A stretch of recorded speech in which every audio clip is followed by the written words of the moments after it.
I want Brian to tell you his story. I'm not going to give him a big introduction. I want Brian to tell you his story. Because I want you to watch, and I want you to pay attention to what happens to you on the inside as you listen to the story. Pay attention to that, and then we'll talk about what happened. All right, you ready? Yes. All right, please give a big hand for my friend Brian Hansburg. How you guys doing today? Great. Okay, you guys learned a lot today. You learned a lot. You learned about productivity, social media, and you're learning about communications.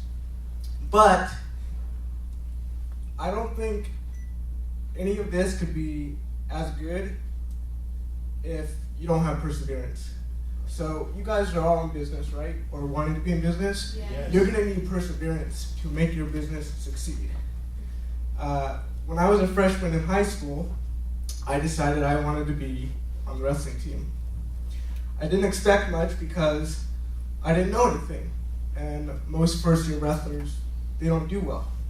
So I didn't win any matches that year. None.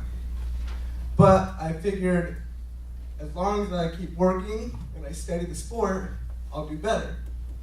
And that's what I did. I went to an off-season wrestling club and I started working with my coach, but I still didn't win any my sophomore year. So I'm now 2 seasons winless. And at this point, I'm thinking something's got to change. So I did some research on some disabled wrestlers, and one of them I came across was a guy named Kyle Maynard. He has no arms and he has no legs.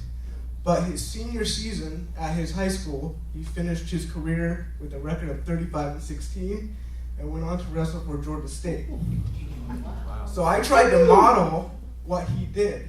I watched his videos over and over and over again. So I came into my junior season and I still didn't win any.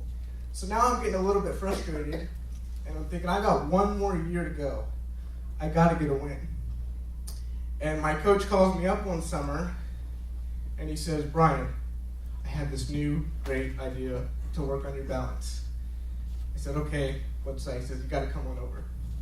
So I go over there and I say, what's your great idea? He says, come across the street to the park with me. He takes out a rope and he says, I want you to tie this to your hands. And look around, this is a park, so everybody can see me.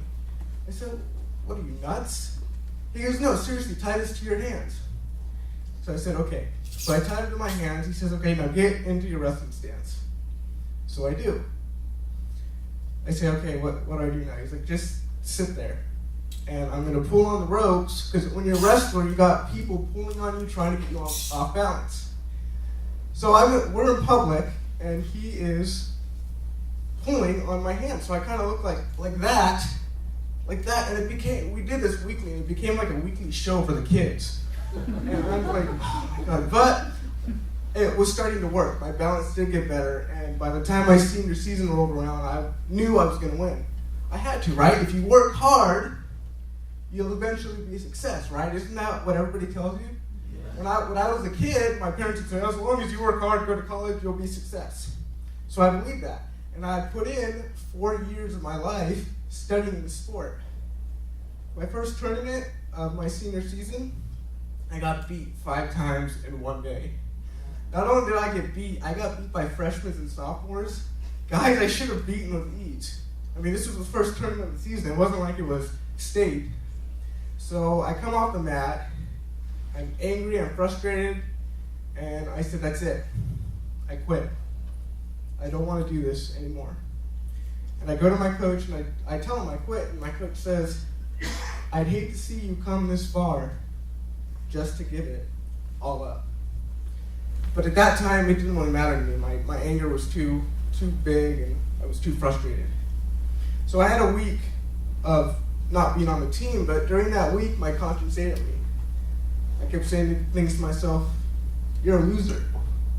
For the first time in your life, you quit something just because it got too hard. And I go to support my team at their next tournament, just to watch them. And as I'm watching them warm up, I'm starting to get that adrenaline rush that an athlete gets right before the game. And and it was, my friend comes up off the mat, and I look at him, his name is Gerald. I said, Gerald, I think I made a big mistake. And as Michael said earlier, you have that critical friend who tells you the truth. He says, I think you did too.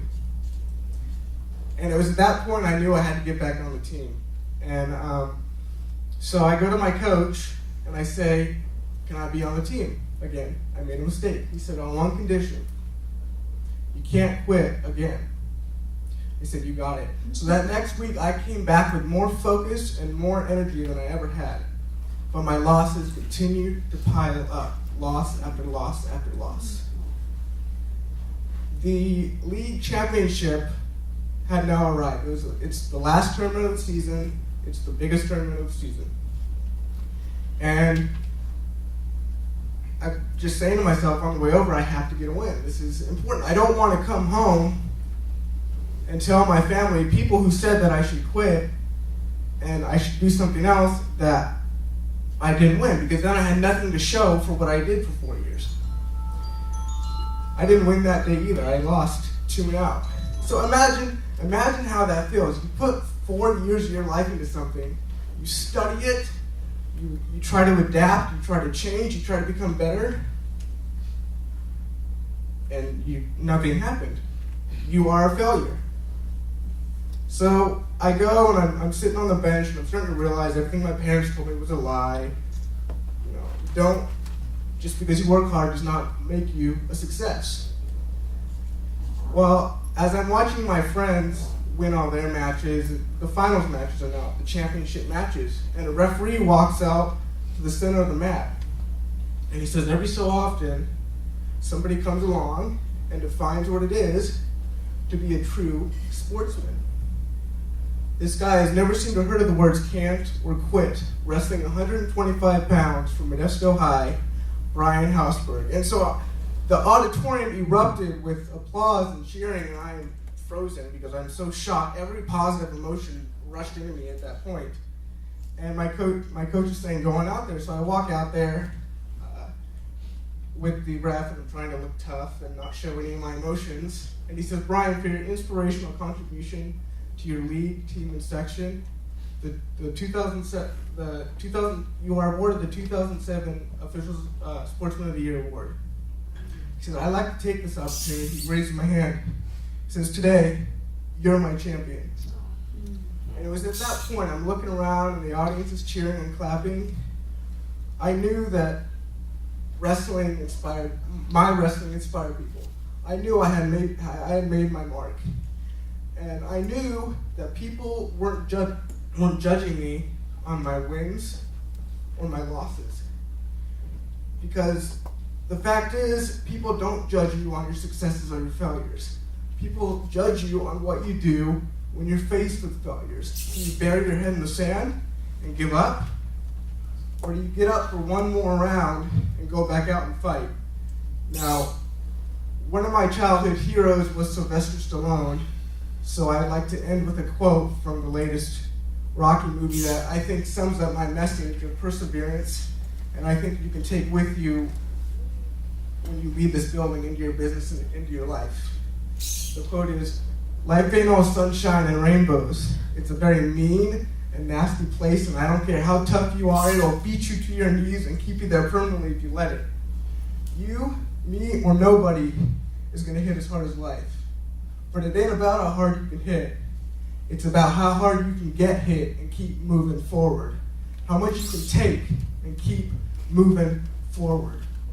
That's how winning is done. So if you know what you're worth, go out and get it. But you got to be willing to take the hits. So I'm just trying to tell you guys, don't give up. There are going to be tough times ahead.